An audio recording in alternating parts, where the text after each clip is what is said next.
Hello, everybody. It's time to start a new fiction. I'm going to be doing Mastermind, Strategist for Hire. This is another one of the For Want of a Nail series by Clouds. This one is also known as a villain Midoriya, so you have been warned. The summary. Izuku Midoriya never got the chance to save Bakugo from the sludge villain and impress All Might. With his dream crushed, Izuku becomes bitter and angry. It also doesn't help that he faces discrimination at every turn. All he ever wanted was to be appreciated, so when the villains are the ones to recognize his talents rather than the heroes, well, Izuku just can't resist. He might as well help those who actually want him around. Mistakes were made, and now society must face a villain of their own making. Mastermind. Chapter 1. Temptation. Izuku Midoriya tried to like heroes. He really did. That was difficult, however, when it had only been a month since the #1 hero himself had crushed Izuku's dreams like a stale cracker, and then simply watched as Ch1 was attacked. Izuku wondered what would have happened if Death Arms hadn't prevented him from running in at the last minute. Maybe he would have impressed All Might, who would have taken him on and taught him how to be a hero. Izuku scoffed at his own thoughts. Him, a quirkless loser, impress All Might? Yeah, right. As it was, All Might had gotten his act together eventually, and Ch1 had been all right, if unconscious, when he was retrieved from the sludge villain's body. And Izuku had spent the last month quietly selling off his All Might merchandise and harboring a growing resentment toward hero society. Which is what led him to where he was now, sitting at a sketchy internet cafe, about to tell a random internet acquaintance, who in all probability might be a villain, how to kill a minor hero.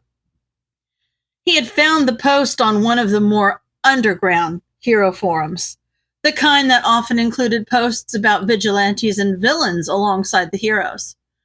Izuku didn't necessarily want to be on it, but he was holding on to hope that if he just continued doing the things he enjoyed before everything went to shit, then he might eventually start feeling a spark of something besides anger. The post itself hadn't been that long. Just one question. Why Heroes 301? Completely hypothetical. How would one go about killing Mount Lady? A simple post like that shouldn't have changed his life. Izuku should have just ignored it, or maybe told the police, especially after he read through the user's old posts and discovered that even if they weren't a villain, they were definitely a villain sympathizer. He should have not given it a second thought and turned to more reputable forums to try and dig himself out of his growing depression. Instead, he did none of that. For the next week, the question repeated in Izuku's mind like a broken record, his mind latching on to anything that could cut through his apathy. How would one go about killing Mount Lady? She was a new hero, prideful and media-hungry, which might explain why she was one of the hero world's rising stars. But Izuku knew she had weaknesses. He found himself at more and more of her fights over the next week, trying and failing to convince himself that he was there because he liked Mount Lady, not because he was analyzing her weaknesses. It had only taken him 3 days to realize that his hero analysis books contained enough information on heroes' weaknesses that he could probably kill any hero he wanted to with a little work. The thought made him sick, but it still didn't stop him from seeking out Mount Lady's fights, and it definitely didn't stop his brain from obsessing over how to kill her. It would be laughably easy, Izuku realized, to use her love of the media against her. Pretend to be a reporter, lure her into a densely populated area with narrow streets to prevent her from using her quirk, ask for a selfie, and stab her through the heart while her eyes were focused on the camera. then blend into the crowd before anyone realized she was dead. He tried to leave it at that. He knew how to kill her. So he really didn't need to be thinking about it anymore. After the week he'd had, he really should have expected that putting the issue out of his mind wouldn't work. Anyway, it was hypothetical anyway, right? What was the harm in private messaging the poster and describing his plan, as well as a few backups, just in case? After all, it wasn't as if the poster was actually a villain, just a villain sympathizer. Mount Lady probably wouldn't end up dead. And Izuku could make a dummy account at an internet cafe just in case, so that no one could track his IP address. And then he'd never have to use the account again. And maybe he'd actually be able to finally stop thinking about this. A little over an hour after walking into the internet cafe, Izuku signed out of the account he'd made, Mastermind 404, then walked out the front door feeling oddly relieved. Izuku Midoriya tried to like heroes. It didn't work.